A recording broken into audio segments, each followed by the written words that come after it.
ಜಿಯವರ ಶಿರಸಾಷ್ಟಾಂಗ ನಮನಗಳನ್ನ ಸಲ್ಲಿಸುತ್ತ ನಮ್ಮೆಲ್ಲರ ಪರಮ ಗುರುಗಳಾದಂತಹ ಸದಾನಂದ ಯೋಗಿಗಳ ಪಾದ ಪದ್ಮಗಳಿಗೆ ಶಿರಸಾಷ್ಟಾಂಗ ನಮನಗಳನ್ನ ಸಲ್ಲಿಸುತ್ತ ನಮ್ಮೆಲ್ಲರ ಶ್ರೀ ಗುರುಗಳಾದಂತಹ ಮಹಾವತಾರ್ ಬಾಬಾಜಿಯವರ ಪಾದ ಪದ್ಮಗಳಿಗೆ ಶಿರಸಾಷ್ಟಾಂಗ ನಮನಗಳನ್ನ ಸಲ್ಲಿಸುತ್ತ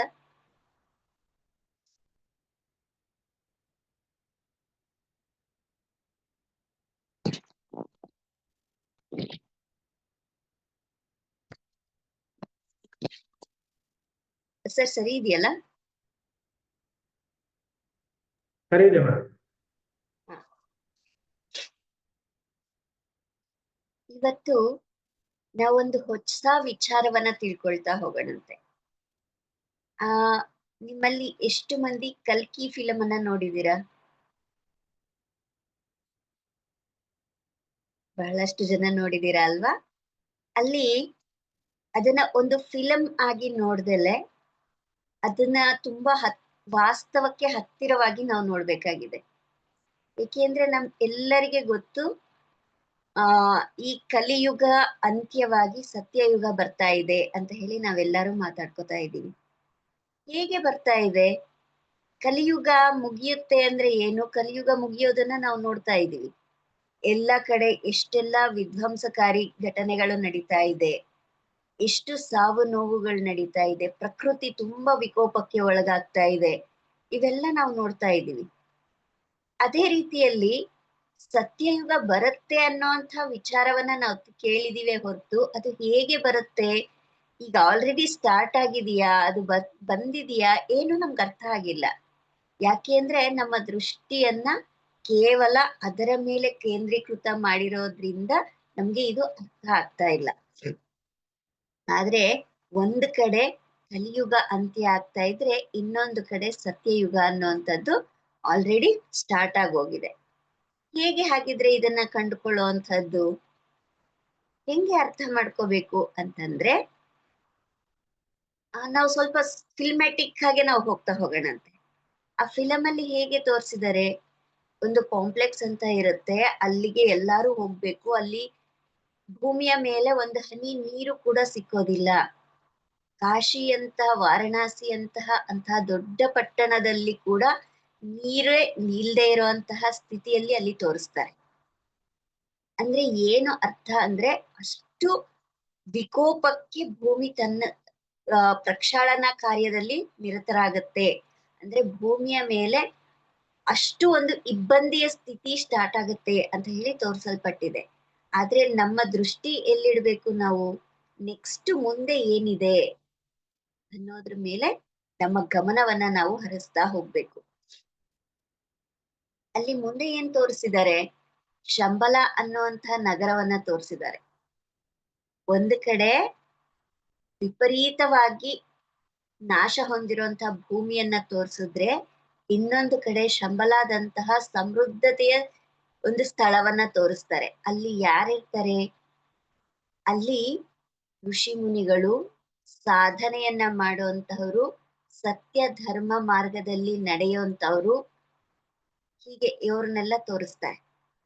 ಅಂದ್ರೆ ಏನು ಇದರ ಅರ್ಥ ಅಂತಂದ್ರೆ, ಸತ್ಯಯುಗ ಅನ್ನುವಂಥದ್ದು ಇನ್ನೊಂದು ಡೈಮೆನ್ಷನ್ ನಲ್ಲಿ ಇದೆ. ಅದು ಯಾರಿಗೂ ಕಾಣಿಸದೇ ಇರುವಂತಹ ಸ್ಥಿತಿಯಲ್ಲಿ ಅದನ್ನ ತೋರಿಸ್ತಾರೆ. ನಿಗೂಢವಾಗಿರುವಂತಹ ಒಂದು ಪ್ರದೇಶದ ತರದಲ್ಲಿ ಅದನ್ನು ತೋರಿಸ್ತಾರೆ. ಅಂದ್ರೆ ಏನರ್ಥ ಅಂದ್ರೆ ಅದು ಇನ್ನೊಂದು ಹೈಯರ್ ಡೈಮೆನ್ಷನ್ ಅಲ್ಲಿ ಇರುವಂತಹದ್ದು ಅಂತ ಅರ್ಥ. ಇವಾಗ ನಾವು ಎಲ್ಲರೂ ಏನು ಜೀವಿಸ್ತಾ ಇದ್ದೀವಿ ಅದು 3 ಡೈಮೆನ್ಷನ್ ಅಲ್ಲಿ ಇರುವಂತಹದ್ದು. 3 ಡೈಮೆನ್ಷನ್ ಅಂದ್ರೆ ಏನು? ಬೆಳಕು, ಶಬ್ದ ಮತ್ತು ಸ್ಪರ್ಶದ ಎನರ್ಜಿಯನ್ನ ಮಾತ್ರ ಸ್ವೀಕಾರ ಮಾಡುವಂತಹ ಸ್ಥಿತಿಯಲ್ಲಿ ನಾವಿದ್ದೀವಿ. ಬೆಳಕು ಕಾಣುತ್ತೆ, ನಮಗೆ ಶಬ್ದ ಕೇಳುತ್ತೆ, ಸ್ಪರ್ಶಿಸಿದ್ದು ಅನುಭವಕ್ಕೆ ಬರುತ್ತೆ. ಇವು ಮೂರನ್ನ ಮಾತ್ರ ನಾವು ಅರ್ಥ ಮಾಡ್ಕೊಳ್ಬಹುದಾಗಿದೆ. ಆದ್ರೆ ಇದನ್ನ ಮೀರಿ ಇನ್ನ ಹಲವಾರು ಡೈಮೆನ್ಷನ್ಗಳು ಇರುತ್ತೆ. ನಾವು ಯಾವಾಗ ಧ್ಯಾನವನ್ನ ಅಭ್ಯಾಸ ಮಾಡ್ತಾ ಹೋಗ್ತೀವೋ ನಮ್ಮಲ್ಲಿ ಒಂದು ಅಭ್ಯಾಸ ಸ್ಟಾರ್ಟ್ ಆಗ್ತಾ ಹೋಗುತ್ತೆ. ಅದು ಏನು ಅಂದ್ರೆ ದಿವ್ಯ ದೃಷ್ಟಿ ಅನ್ನುವಂಥದ್ದು ನಮಗೆ ಸಿಗ್ತಾ ಹೋಗುತ್ತೆ. ಹೌದಾ?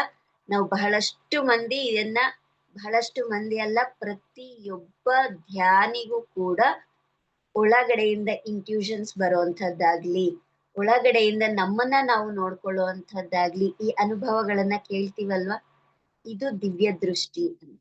ಇದು 4th ಡೈಮೆನ್ಷನ್. ಇನ್ನು 5th ಡೈಮೆನ್ಷನ್ ಬಂದು ಆನಂದವಾಗಿರುವಂತಹ ಸ್ಥಿತಿ. ಆನಂದ ಅಂದ್ರೆ ಏನು ಅನ್ನೋದು ನಾವಿವಾಗ ಎಲ್ಲರಿಗೂ ಅರ್ಥ ಆಗೋಗಿದೆ. ಕೇವಲ ಒಂದು ಸಾಮಾನ್ ತಗೊಂಡ್ರೆ ಅಲ್ಲ, ಒಂದು ವಸ್ತುವನ್ನ ನಾವು ತಗೊಂಡ್ರೆ ಮಾತ್ರ ನಮಗೆ ಸಿಗುವಂಥದ್ದು ಆನಂದ ಅಲ್ಲ, ಇನ್ನೊಬ್ಬರಿಗೆ ಕೊಟ್ಟಾಗ ಸಿಗುವಂಥದ್ದು ಆನಂದ ಅಲ್ಲ.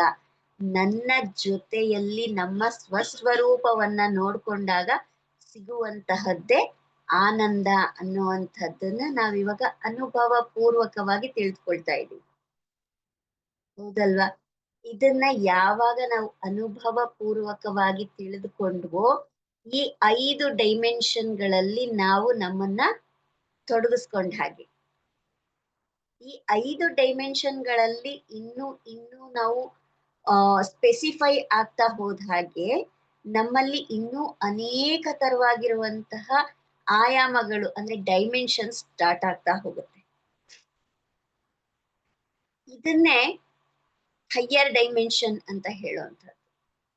ನಾವು ಈ 3 ಡೈಮೆನ್ಷನ್ನಿನ ಅರ್ಥದಲ್ಲಿ ಏನಿದೆಯೋ ನಮ್ಮನ್ನ ನಾವು ಉದ್ಧಾರ ಮಾಡ್ಕೊಳ್ತಾ ಇನ್ನೂ ಹೈಯರ್ ಡೈಮೆನ್ಷನ್ನಿಗೆ ಯಾವಾಗ ನಾವು ತಲುಪ್ತಾ ಹೋಗ್ತೀವೋ ಆಗ ಇಡೀ ಭೂಮಂಡಲ ಆ ವೈಬ್ರೇಷನ್ ಅನ್ನ ಸ್ವೀಕಾರ ಮಾಡ್ತಾ ಹೋಗುತ್ತೆ.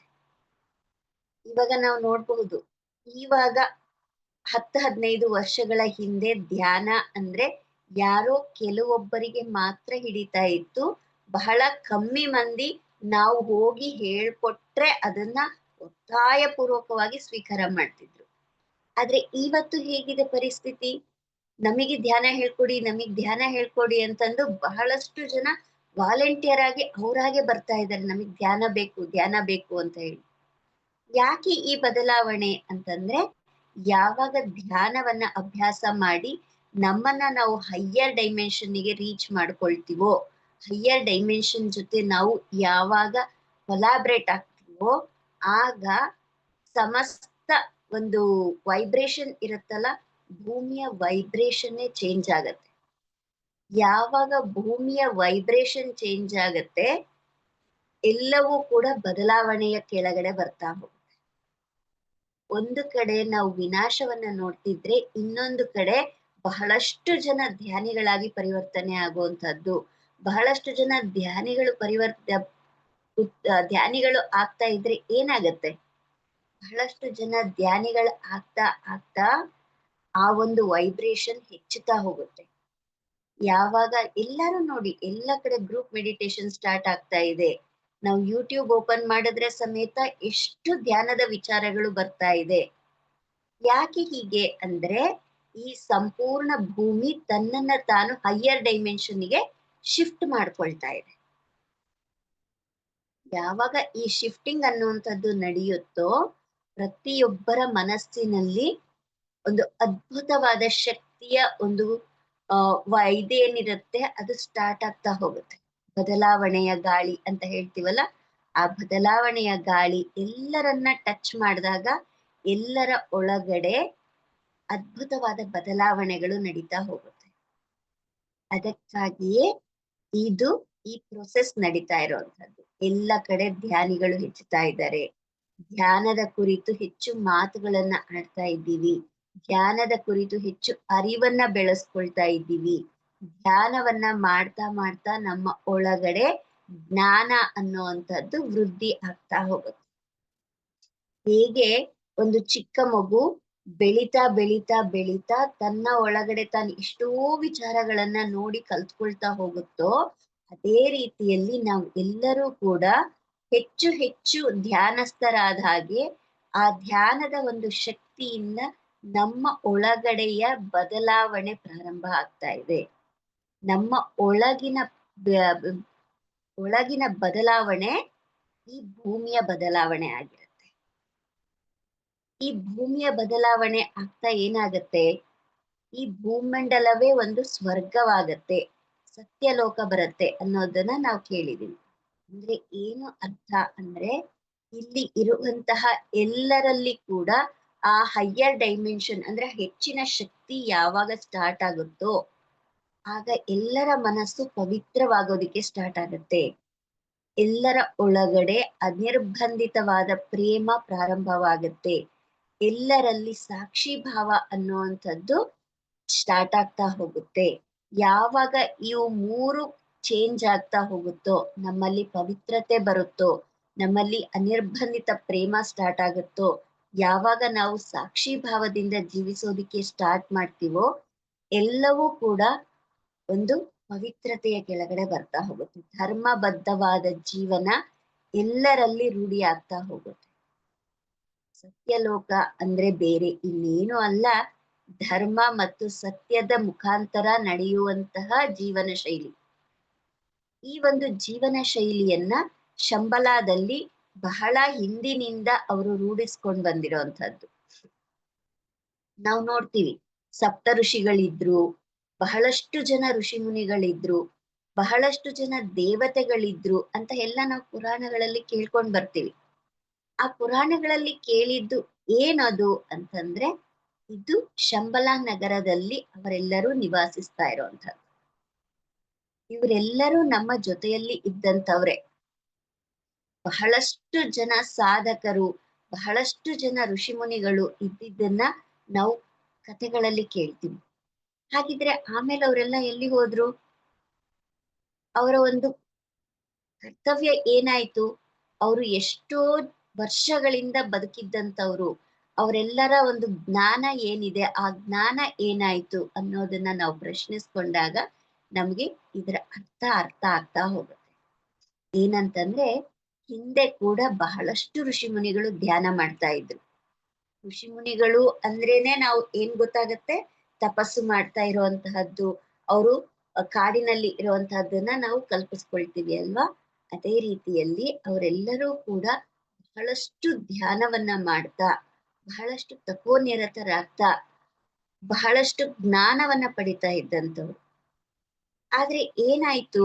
ಆವಾಗಿನ ಜನತೆ ಏನಿದೆ, ಆವಾಗಿನ ಜೀವನವನ್ನ ಮಾಡ್ತಾ ಇದ್ದಂತಹ ಬಹಳಷ್ಟು ಜನರಿಗೆ ಅವ್ರು ಏನ್ ಮಾಡ್ತಾರೆ ಅನ್ನೋ ಅಂತ ಅರಿವಿರ್ತಾ ಇತ್ತು. ಆಗ ಎಲ್ಲರೂ ಅವ್ರನ್ನ ತುಂಬಾ ಗೌರವದಿಂದ, ತುಂಬಾ ನಿಷ್ಠೆಯಿಂದ ಅವರ ಸೇವೆಯನ್ನ ಮಾಡ್ತಾ, ಅವರ ಒಂದು ಕೃಪಾ ಕಟಾಕ್ಷಕ್ಕಾಗಿ ಎಲ್ಲರೂ ಹಾತೊರಿತಾ ಇದ್ರು. ಆದ್ರೆ ಬರ್ತಾ ಬರ್ತಾ ಬರ್ತಾ ಏನಾಗ್ತಾ ಬಂತು? ಸಾಮಾನ್ಯ ಮನುಷ್ಯನಲ್ಲಿ ತನ್ನ ಜೀವನ, ತಾನ್ ಚೆನ್ನಾಗಿರ್ಬೇಕು, ತನ್ನ ಆ ಒಂದು ಕಷ್ಟ ನೋವುಗಳಿಗೆ ಪರಿಹಾರ ಬೇಕು ಅನ್ನುವಂತಹ ನಿಟ್ಟಿನಲ್ಲಿ ಅವರುಗಳನ್ನ ಭೇಟಿ ಆಗೋಕೆ ಶುರು ಮಾಡ್ತಾ ಹೋದ್ರು. ಅದು ಏನಾಗ್ತಾ ಬಂತು? ಆ ಒಂದು ಎನರ್ಜಿಯಲ್ಲಿ ಅವರು ಇದ್ದಂತಹ ಎನರ್ಜಿ ಸಿಸ್ಟಮ್ ಡಿಸ್ಟರ್ಬ್ ಆಗೋಕೆ ಶುರುವಾಯ್ತು. ಸದಾ ಭಗವಂತನ ಧ್ಯಾನದಲ್ಲಿ ನಿರತರಾಗಿ, ಆ ಭಗವತ್ ಸೇವೆಯಲ್ಲಿ ತಮ್ಮನ್ನ ತಾವು ತೊಡಗಿಸ್ಕೊಂಡಿರುವಂತವ್ರಿಗೆ ಸಾಮಾನ್ಯ ಜೀವನಕ್ಕೆ ಎಳೆದುಕೊಂಡು ಬರುವಂತಹ ಒಂದು ಆ ವೈಬ್ರೇಷನ್ ಡಿಫ್ರೆನ್ಸ್ ಅನ್ನೋದು ಅವರಿಗೆ ಅರ್ಥ ಆಗ್ತಾ ಬಂತು. ಅದನ್ನ ನೋಡ್ಕೊಂಡು ಅವ್ರು ಏನ್ ಮಾಡಿದ್ರು? ಓಹೋ, ನಾನು ಇಲ್ಲಿ ಇದ್ರೆ ತುಂಬಾ ಕಷ್ಟ ಆಗತ್ತೆ, ನನ್ನ ಸಾಧನೆಗೆ ಅಡ್ಡ ಆಗತ್ತೆ ಅಂತ ಹೇಳಿ ಏನ್ ಮಾಡ್ತಾರೆ? ಅಂತಹ ಬಹಳಷ್ಟು ಜನ ಒಂದು ಕಡೆ ಸೇರೋದಕ್ಕೆ ಶುರು ಮಾಡಿದ್ರು. ಎಲ್ಲರೂ ಒಂದು ಜಾಗದಲ್ಲಿ ಇರೋಣಂತೆ, ಈ ಭೌತಿಕ ಜೀವನದ ಒಂದು ಜಂಜಾಟ ನಮಗೆ ಬೇಡ, ಇದರಿಂದ ಹೊರತು ನಾವು ನಾವು ಅದ್ಭುತವಾಗಿ ಸಾಧನೆಯನ್ನ ಮಾಡ್ಕೋಬೇಕು ಅನ್ನುವಂತಹ ನಿಟ್ಟಿನಲ್ಲಿ ಏನ್ ಮಾಡ್ತಾರೆ? ಅವರದ್ದೇ ಆದಂತಹ ಒಂದು ಸ್ಥಳವನ್ನ ಕ್ರಿಯೇಟ್ ಮಾಡ್ಕೊಂಡು ಅಲ್ಲಿ ಇರೋದಕ್ಕೆ ಪ್ರಾರಂಭ ಮಾಡ್ತಾರೆ. ಅವರು ಹಾಗೆ ಧ್ಯಾನವನ್ನ ಮಾಡ್ತಾ ಮಾಡ್ತಾ ಏನಾಗತ್ತೆ? ನಾವು ಧ್ಯಾನವನ್ನ ಮಾಡುವಾಗ ನಮಗೆ ಏನ್ ಕಾಣುತ್ತೆ? ಕಲರ್ಸ್ ಕಾಣುತ್ತೆ, ಲೈಟ್ ಕಾಣುತ್ತೆ ಅಂತ ನಾವು ಹೇಳ್ತೀವಲ್ಲ, ಅದೇ ರೀತಿಯಲ್ಲಿ ಒಂದು ಅದ್ಭುತವಾದ ಕಡು ನೀಲಿ ಬಣ್ಣದ ಒಂದು ವೈಬ್ರೇಷನ್ ಎಲ್ಲರಿಗೆ ಹರಡ್ತಾ ಇರುವಂತದ್ದು ಅವರಿಗೆ ಅರ್ಥ ಆಗತ್ತೆ.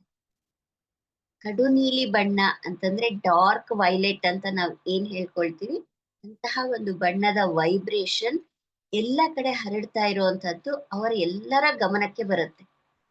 ಅವರೆಲ್ಲರ ಗಮನಕ್ಕೆ ಅದು ಬಂದಾಗ ಅವ್ರೇನಂತಾರೆ ಅದನ್ನ, ಆ ಒಂದು ಶಕ್ತಿಗೆ ಒಂದು ಹೆಸರನ್ನ ಕೊಟ್ಕೊಳ್ತಾರೆ, ಶ್ಯಾಮ ಬಲ ಅಂತ ಹೇಳ್ಬಿಟ್ಟು. ಶ್ಯಾಮ ಅಂದ್ರೆ ಕಡು ನೀಲಿ ಅಥವಾ ಕಪ್ಪು ಅಂತ ಹೇಳ್ಕೋಬಹುದು. ಶ್ಯಾಮ, ನಾವು ಎಲ್ಲಿ ಯೂಸ್ ಮಾಡ್ತೀವಿ? ಶ್ಯಾಮ ಸುಂದರ ಅಂತ ಹೇಳ್ತೀವಿ. ಶ್ರೀ ಕೃಷ್ಣನನ್ನ ಆ ರೀತಿಯಲ್ಲಿ ಸಂಬೋಧನೆ ಮಾಡ್ತೀವಿ.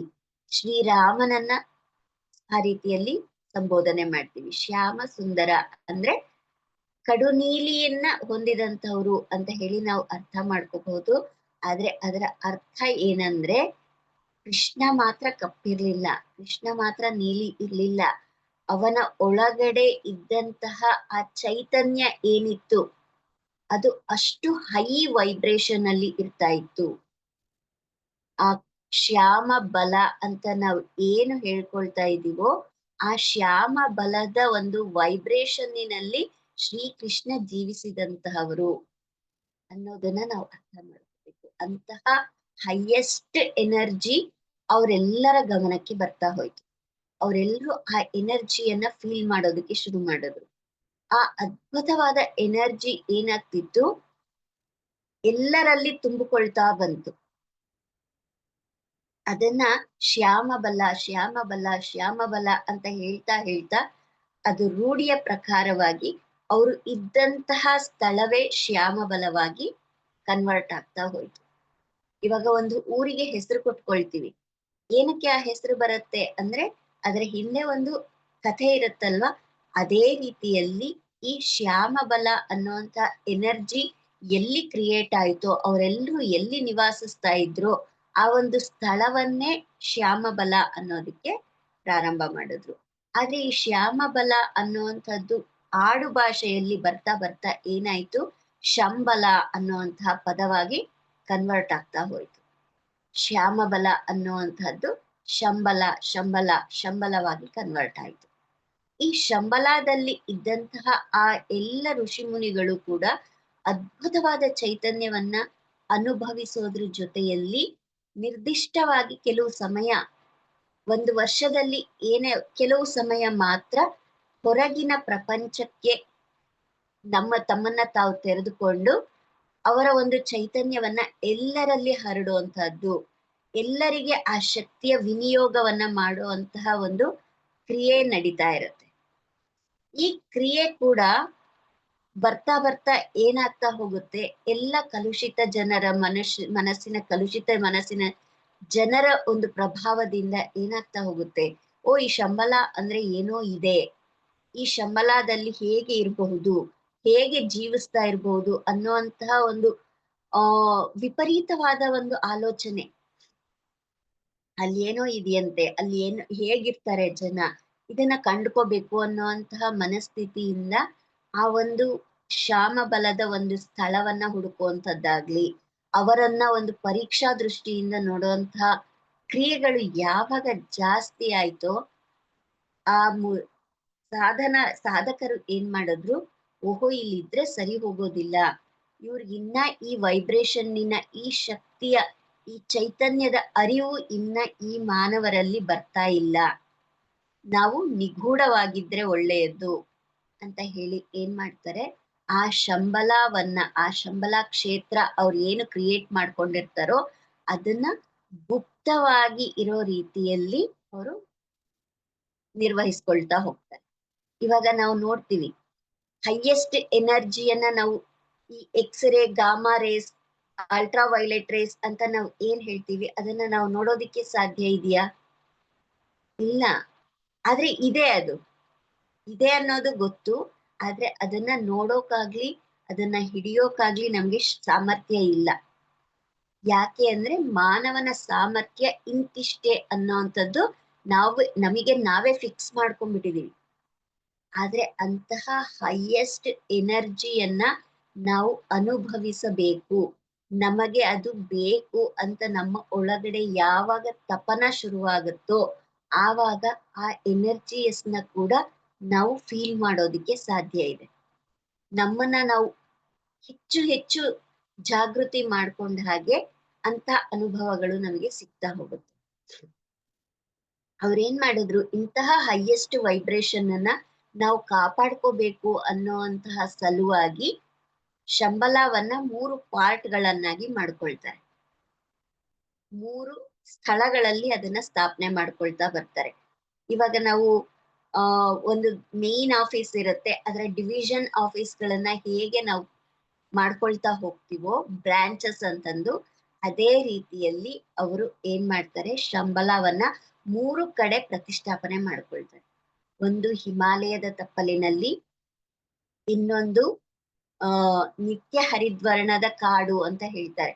ಅಂದ್ರೆ ಅಲ್ಲಿ ಸೂರ್ಯನ ಬೆಳಕು ಕೂಡ ಎಂಟರ್ ಆಗೋದಿಲ್ಲ, ಅಷ್ಟು ದಟ್ಟವಾದ ಕಾಡಿನ ಪ್ರದೇಶ. ಈಗ ನಾವು ಹೇಳ್ಕೋಬೇಕು, ಇವಾಗಿನ ಭಾಷೆಯಲ್ಲಿ ಹೇಳ್ಕೋಬೇಕಂದ್ರೆ, ನಾವು ಸೌತ್ ಆಫ್ರಿಕಾದಲ್ಲಿ ತುಂಬಾ ಕಾಡುಗಳು ಇರೋದನ್ನ ನಾವು ನೋಡ್ತೀವಿ. ಅಲ್ಲಿಯ ಕಾಡುಗಳು ಹೇಗಿದೆ ಅಂದ್ರೆ ತುಂಬಾ ದಟ್ಟವಾಗಿರುವಂತಹದ್ದು. ಅಲ್ಲಿಯ ಪ್ರದೇಶದಲ್ಲಿ ಒಂದು ಕಡೆ, ಇನ್ನೊಂದು ಕಡೆ ನೀರೇ ಸಿಗದೆ ಇರುವಂತಹ ಮರುಭೂಮಿಯ ಪ್ರದೇಶದಲ್ಲಿ, ಥಾರ್ ಮರುಭೂಮಿ ಅಂತ ನಾವ್ ಇವಾಗಿನ ಇದ್ರಲ್ಲಿ ಹೇಳ್ಕೊಳ್ತೀವಿ. ತುಂಬಾ ಹೈಯೆಸ್ಟ್ ಪೀಕ್ ಟೆಂಪರೇಚರ್ ಇರುತ್ತೆ, ಒಂದು ಹನಿ ನೀರು ಕೂಡ ಸಿಗೋದು ತುಂಬಾ ಕಷ್ಟ ಅನ್ನುವಂತಹ ಸ್ಥಳದಲ್ಲಿ ಈ 3 ಪ್ಲೇಸ್ಗಳಲ್ಲಿ ಅವರು ಈ ಶಂಬಲವನ್ನ ಪ್ರತಿಷ್ಠಾಪನೆ ಮಾಡ್ಕೊಳ್ತಾರೆ. ಆದ್ರೆ ದಿನ ಕಳಿತಾ ಏನಾಗತ್ತೆ, ಆ ಥಾರ್ ಮರುಭೂಮಿಯಲ್ಲಿ ಮತ್ತೆ ದಟ್ಟ ಕಾಡಿನ ಮಧ್ಯದಲ್ಲಿ ಇದ್ದಂತಹ ಶಂಬಲದ ಸೆಂಟರ್ಸ್ ಏನಿದೆ ಅದು ಡಿಸ್ಟರ್ಬ್ ಆಗಿ ಆ ಎಲ್ಲಾ ಮಾಸ್ಟರ್ಸ್ ಕೂಡ ಹಿಮಾಲಯದ ತಪ್ಪಲಿನಲ್ಲಿ ಇಂದಿಗೂ ಕೂಡ ಆ ಶಂಬಲ ಅನ್ನುವಂತಹದ್ದು ಅಲ್ಲಿ ನಿವಾಸವಾಗಿದೆ. ಅದಕ್ಕೆ ನಾವು ನೋಡ್ಕೊಳ್ತೀವಿ, ಶಂಬಲ ಅನ್ನುವಂತಹ ಅದ್ಭುತ ಪ್ರದೇಶ ಅಲ್ಲಿ ನಿವಾಸವಾಗಿರೋದ್ರಿಂದ ಹಿಮಾಲಯದ ತಪ್ಪಲು ಅಂತಂದ್ರೇನೆ ಸಾಧನೆಗೆ ಶ್ರೇಷ್ಠ ಅಂತ ಹೇಳಿ ನಾವು ನೋಡ್ತೀವಿ.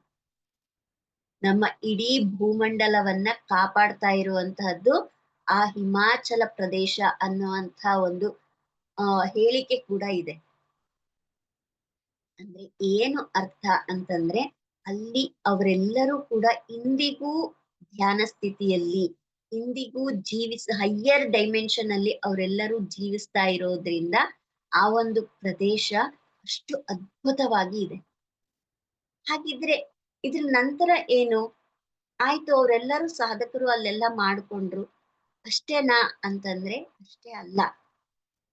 ಏನಂತಂದ್ರೆ ಅವರು ಅಲ್ಲಿ ಅನುಭವಿಸ್ತಾ ಇದ್ದಂತಹ ಎನರ್ಜಿ ಏನಿದೆ, ಅವರು ಒಂದು ಕಂಡುಕೊಂಡಂತಹ ಎನರ್ಜಿ ಏನಿದೆ, ಈಗ ಇಡೀ ಭೂಮಂಡಲವನ್ನ ವ್ಯಾಪಿಸುವಂತಹ ಅದ್ಭುತ ಸ್ಥಿತಿಯನ್ನ ತಲುಪಿದೆ.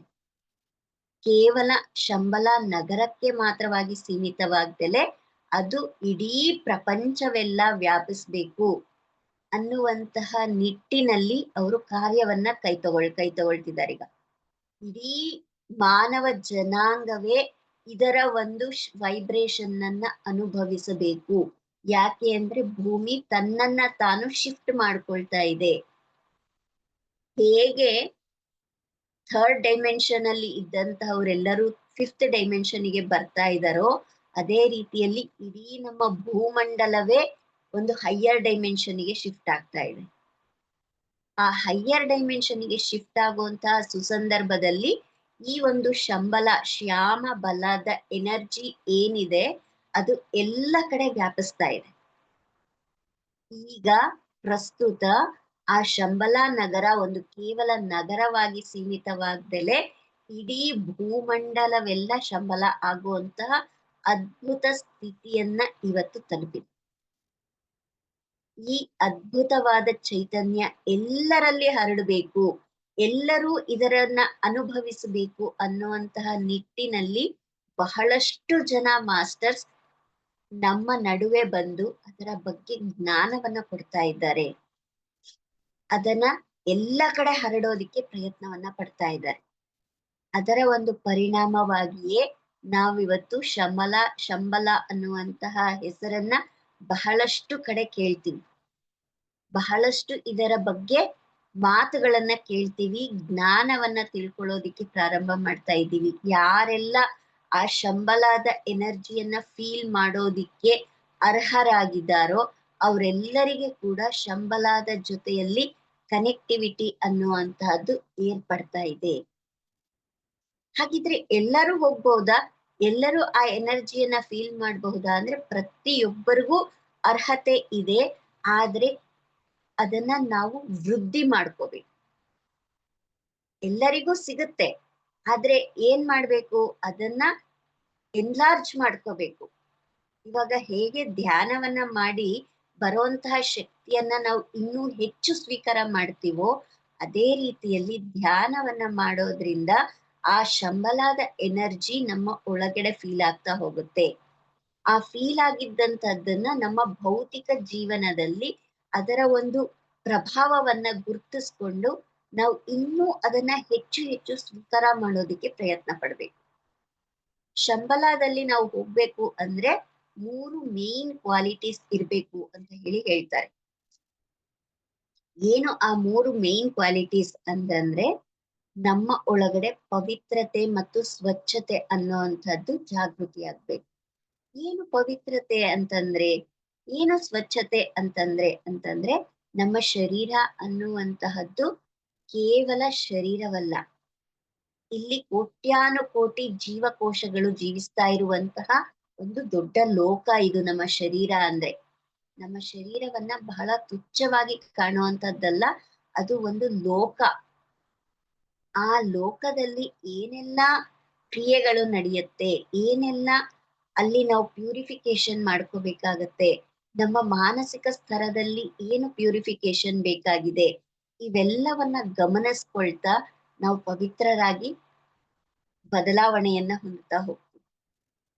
ಇನ್ನ ಅನಿರ್ಬಂಧಿತ ಪ್ರೇಮ ಅಂತಂದ್ರೆ ಎಲ್ಲರಲ್ಲಿ ಕೂಡ ಒಂದು ಅನ್ಕಂಡೀಷನಲ್ ಆಗಿ ಪ್ರೀತಿಸುವಂತಹದ್ದು, ಎಲ್ಲರಲ್ಲಿ ಕೂಡ ಸಮಭಾವವನ್ನ ಬೆಳೆಸ್ಕೊಳ್ಳುವಂತಹದ್ದು, ಎಲ್ಲರ ಕುರಿತು ಕರುಣೆಯನ್ನ ಹೊಂದುವಂತಹದ್ದು, ಇವೆಲ್ಲವೂ ಕೂಡ ಅನಿರ್ಬಂಧಿತ ಪ್ರೇಮದ ಅಡಿಯಲ್ಲಿ ಬರ್ತಾ ಹೋಗುತ್ತೆ. ಇದನ್ನ ನಾವು ಹೆಚ್ಚು ಹೆಚ್ಚು ಅರಿವಿನಿಂದ ಪ್ರಾಕ್ಟೀಸ್ ಮಾಡ್ತಾ ಹೋದ ಹಾಗೆ ನಮಗೆ ಶಂಬಲಾದ ಒಂದು ಅದ್ಭುತ ಚೈತನ್ಯವನ್ನ ಅನುಭವಿಸುವಂತಹ ಸಾಮರ್ಥ್ಯ ನಮ್ಮಲ್ಲಿ ಪ್ರಾರಂಭ ಆಗ್ತಾ ಹೋಗುತ್ತೆ.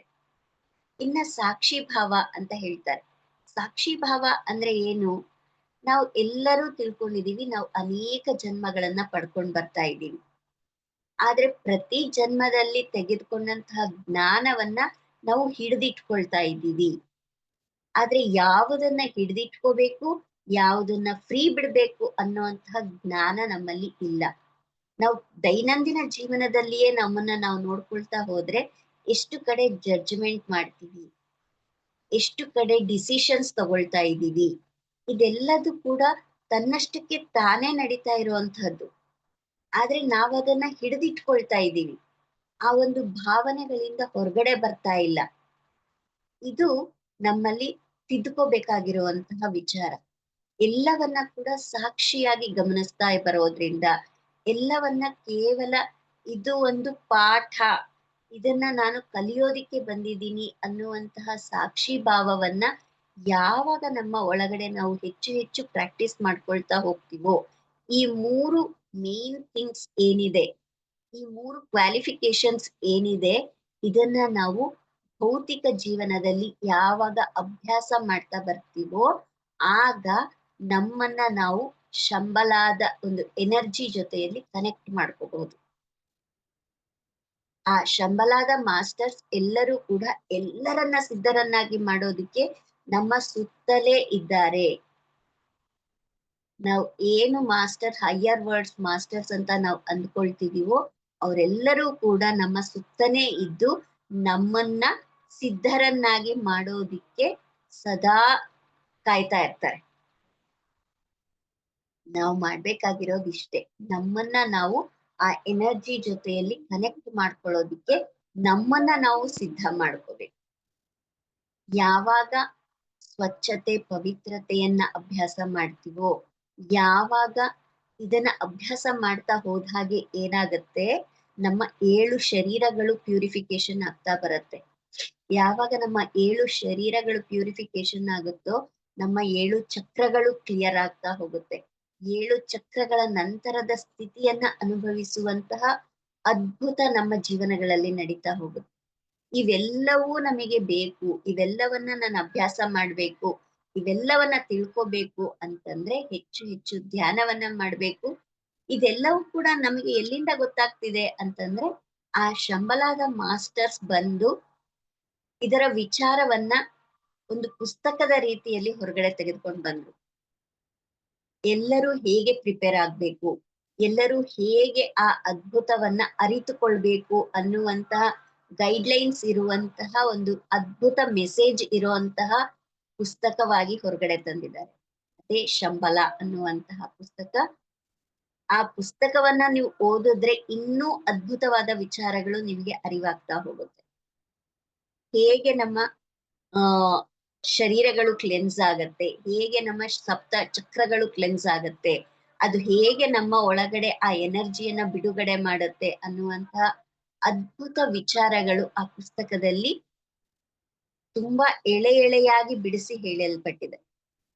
ಹಾಗಿದ್ದು ದಯವಿಟ್ಟು ಆ ಪುಸ್ತಕವನ್ನ ಎಲ್ಲರೂ ಓದಿ ಅದರಲ್ಲಿರುವಂತಹ ಜ್ಞಾನವನ್ನ ಅಳವಡಿಸ್ಕೊಳ್ಳಿ, ನಿಮ್ಮ ಜೀವನವನ್ನ ಅದ್ಭುತವಾಗಿ ಮಾಡ್ಕೊಳ್ಳಿ.